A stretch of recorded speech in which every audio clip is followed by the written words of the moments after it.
नमस्कार, बहुत स्वागत है आपका।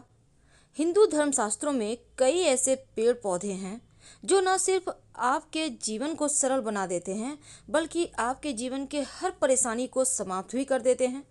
तो आज हम बात कर रहे हैं सफ़ेद आक, जिसको हम मदार कहते हैं। आपके आसपास ये पेड़ मिल जाएगा। तो ये जो पेड़ है, इसके पत्ते, इसके पुष्प, इसके जड़, हर एक की एक तांत्रिक प्रयोग होता है। टोटके किए जाते हैं जीवन की परेशानियों से मुक्ति पाने के लिए, धन आने के लिए। वैसे तो कई बार लोग कहते हैं आक का पौधा विषैला है। हालांकि यदि आक का सेवन उचित मात्रा में किया जाए तो फिर जटिल से जटिल बीमारियां भी दूर होती है, लेकिन ये किसी वैद्य की शरण में रहकर ही करें। वैसे अपने मन से कोई भी काम ना करें। लेकिन आज जो हम उपाय बताएंगे, टोटके बताएंगे, उसको आप कर सकते हैं, कहीं उससे कोई हानि नहीं होगी। शास्त्रों के अनुसार आक के पेड़ की पत्तियों को अगर घर के मुख्य दरवाजे के बाहर टांगा जाए तो उस घर पर, उस परिवार पे सदस्यों पर हर बुरी नज़र, दोष दूर रहता है। और आक के वृक्ष पर उत्पन्न होने वाले जो सफ़ेद पुष्प होते हैं वो भगवान शिव को बहुत प्रिय है और भगवान शिव का पसंदीदा रंग भी है, इसलिए आक का पुष्प शिव जी को बहुत भाते हैं। तो आज हम एक छोटा सा प्रयोग बताएंगे। कई बार क्या होता है, बहुत मेहनत के बाद भी पैसे नहीं आते, नहीं बचते हैं। इसकी वजह से घर में किसी तरह का वास्तु दोष भी हो सकता है या कुंडली के अशुभ ग्रहों का प्रभाव भी होता है। लेकिन उनसे छुटकारा पाने के लिए आक का पेड़ का छोटा सा प्रयोग बहुत फलता फूलता है। तो आज हम छोटा सा प्रयोग आपको बताएंगे। देखिए, अगर जीवन में आपको लगे कि जैसे घर में पैसा ही नहीं टिकता, धन जिस हिसाब से आता है उसी अनुसार चला जाता है, हमेशा रुपये पैसे की तंगी रहती है। अब इस तंगी से बचने के लिए क्या करेंगे? अपने घर के मुख्य दरवाजे पर आक के पेड़ की जड़, याद रखिए आक के पेड़ की जड़। लेकिन कैसे लाएंगे? देखिए, किसी भी आप शनिवार, रविवार, मंगलवार के दिन ला सकते हैं, लेकिन एक दिन पहले निमंत्रण दीजिएगा। कैसे देंगे? सबसे पहली बात तो आप एक सुपारी, एक लोटा जल, एक सिक्का लेकर जाइएगा। पेड़ के पास जल डाल दें जहाँ पर से आपको जड़ निकालना है। एक बात हमेशा ही याद रखिए, पूरा पेड़ मत उखाड़िएगा, थोड़ा सा जड़ लेके आना है। और सिक्का और सुपारी रख दें। फिर आप उनसे कहें कि हम आपको कल लेने आएंगे।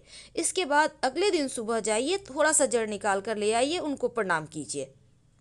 तो जब आक का पेड़ का जड़ आप ले आएं, तब नीले कपड़े यानी ब्लू कपड़ा में लपेट कर अपने घर के मुख्य दरवाजे पर टांग दें, लटका दें। ऐसा आप चाहे तो नीला धागा भी इस जड़ के ऊपर से बांध के लटका सकते हैं। नकारात्मक शक्तियां घर में प्रवेश नहीं करती, घर में सुख समृद्धि दिन दूनी रात चौगुनी बढ़ती चली जाती है। कई बार क्या होता है कि आपके घर में जैसे होती है माँ, बेटियां हैं, बहू हैं, बहुत दिन से शादी को हो गया है, संतान नहीं हो रहा है। तब ऐसे में रवि पुष्य नक्षत्र या गुरु पुष्य नक्षत्र के दिन आक के पेड़ का जड़ आप ले आइए और लाल, पहले तो जड़ लाकर आप शिव जी के मंदिर में जाइए, शिवलिंग पर एक लोटा जल अर्पित करें और इस जड़ को धो लीजिएगा पहले। इसके बाद शिवलिंग के ऊपर से 21 बार वार लें, सीधा वारना है, उल्टा नहीं। अब इसको लाल धागे के सहारे अपने कमर में बांध लें। शिव जी के आशीर्वाद से 3 महीने में ही खुशखबरी मिलेगी। तो एक छोटा सा प्रयोग है, इसको जरूर करें। अब हम बात करते हैं धन की। कई बार क्या होता है ना, आपकी बरकत रुक जाती है, सारे काम बिगड़ने लगते हैं। तब एक छोटा सा काम करें, आक के पेड़ की जड़ थोड़ा सा ले आइए। अब लाकर गणेश जी के सामने रखें, धोकर रखिएगा। अब पूजा के बाद इस जड़ को अपनी तिजोरी में रख दें। जो भी धन की बाधाएं हैं ना, वो समाप्त हो जाएगी। वैसे सफ़ेद आक का ज़्यादा महत्व है क्योंकि इसका प्रयोग तंत्र विद्या में भी होता है। इसमें जो पुष्प होते हैं ना, अब देखिए जड़ से निकलने वाले जो दूध होते हैं वो भी बहुत सारे जीवन के परेशानियों को दूर करने वाले होते हैं।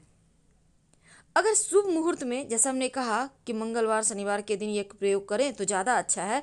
वैसे एक छोटा सा काम आप कर सकते हैं। कई बार क्या होता है, धन की परेशानी ज़्यादा परेशान करती है, तब आपके जीवन के कष्टों को दूर करने के लिए आप नियमित रूप से हर सोमवार शिव जी यानी शिवलिंग पर जाकर आप आक के पुष्प की माला बनाकर उनको पहनाएं तो आपके जीवन के दुख दूर हो जाते हैं।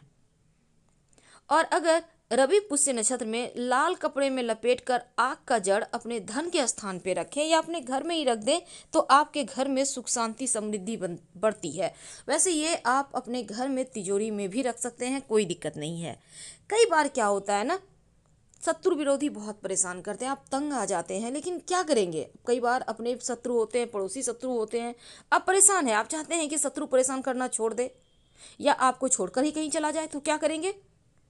सफ़ेद आक का पौधा जहाँ पे है वहाँ पे जाइए, अब उसका एक पत्ता तोड़ लें, उस पत्ते पर आक के पौधे से निकलने वाला दूध के सहारे अपने शत्रु का नाम लिखिए और वहीं जो आप आक का पेड़ है ना, आक का पौधा, उसके जो जमीन है वहाँ पर वहीं पर थोड़ा सा मिट्टी हटाकर इस पत्ते को दबा दें, आपका शत्रु शांत हो जाएगा। आप चाहें तो इसको जल में भी प्रवाहित कर सकते हैं अगर आपके आसपास वैसा स्थान है तब।